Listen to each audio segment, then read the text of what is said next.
Hi, Toy Soldiers here. This time we're going to be talking about sausage math in UFS, and basically all sausage math is some really bum hobo math that's going to help you do some really on-the-fly statistic calculations while you're trying to make risk assessments with your deck. It's also good for your deck building because it just helps you figure out your ratios and understand what you're going to see of what in your hand depending on your hand size.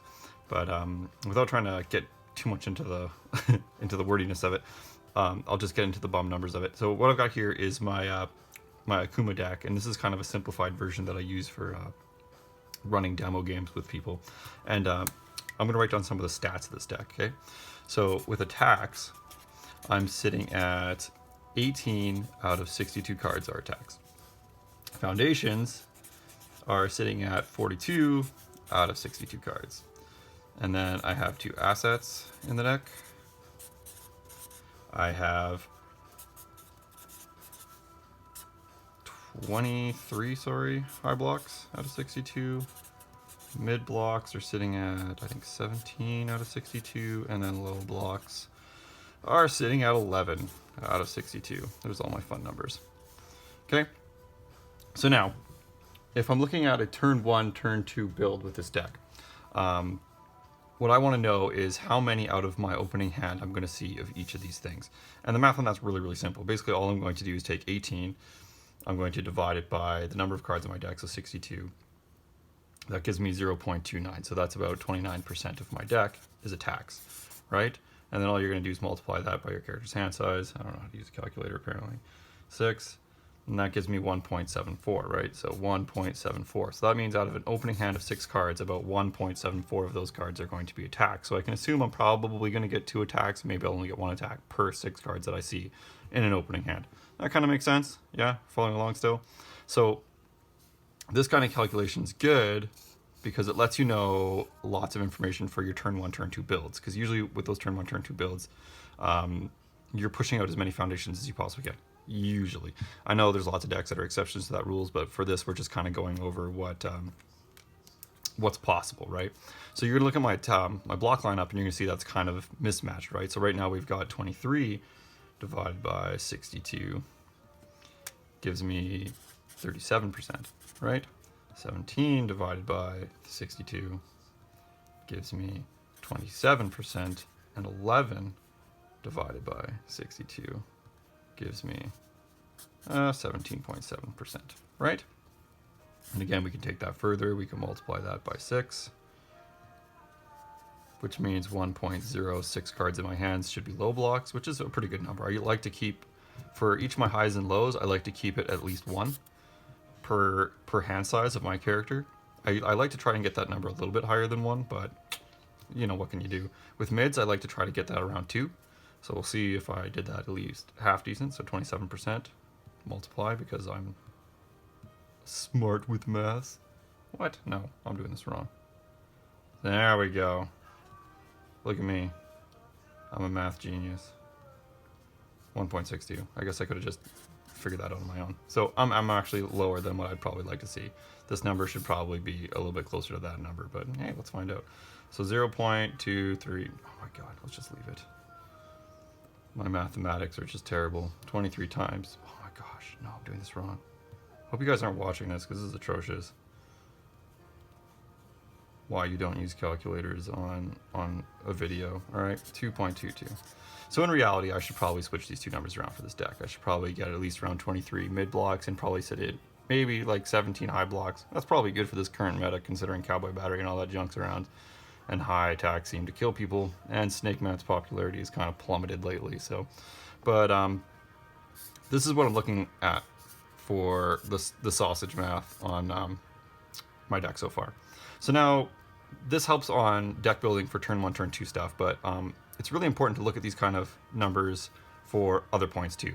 So let's say, for example, you've got the ability in your turn. Let's say you have 2 design for combats out in play, and you're trying to dig for more attacks, right?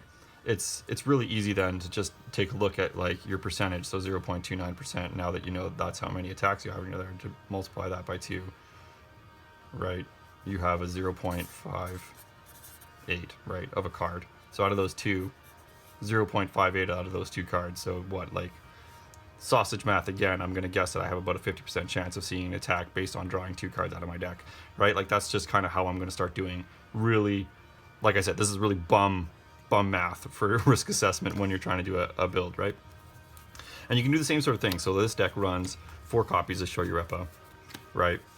So I'm going to make those same kind of risk assessments when I'm making control checks, right? Like, what are the odds of me actually hitting a 2, right? And when I'm doing that on the fly, I can be like, okay, well, if I'm running 29%, which is, you know, that's not quite a quarter, not quite a third, but then I can figure out of my attacks, what are my odds of hitting an attack, and then what are my odds of seeing one of those 4 2 checks based on that. And you just do really crappy math this way. The other thing that's really good for figuring out what your your attack percentage is when you're trying to sculpt your hand based on, like, let's say you're doing a build fight with your opponent and you're both just trying to build and sculpt kill turns. So if I'm a 6 hand sizer, maybe I'm holding on to 2 attacks and I'm sculpting 4 cards roughly every turn, right? Then I can do this calculation again. So if I know that 1.74 cards per 6 is going to be an attack, so out of every 4 cards, right? So if we go back to 0.29 times 4, if I'm doing sculpting, right, that means that 1.16 cards per 4 that I draw I can kind of assume is going to be an attack. So what that ends up doing is it gives me an idea of, as I go sculpting, I kind of know, all right, well, if I have 2 attacks in hands and I'm going to draw 4, you know, I'm probably going to see 1 more. So I need to kind of plan myself out that way. So I'm not going to be like, okay, I'm going to be able to just go ape next turn. I can hope, and maybe I'll get 2 attacks, maybe I'll get 3 attacks. Like I said, this is really bad sausage math, but it just kind of gives you something that you can sort of plan on while you're playing a game.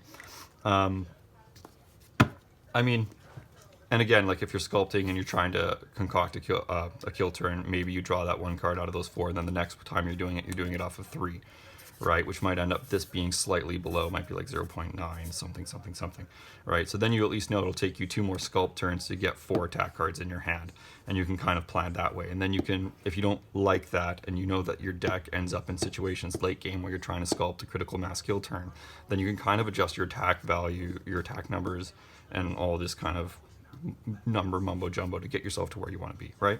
And I believe I mentioned it in my first turn build video, but when you can break down the foundation section of this into 3 diffs, right? 2 diff, 1 diff, 0 diff, and then you can keep doing all those 3 in the same way, and you can figure out what percentages of them you're going to see in your opening 2 hands, so on, right? If I open with 6 cards, I might end up seeing 1 3 diff per hand, and then if I end up building 5, and you know, you can just, again, bum math.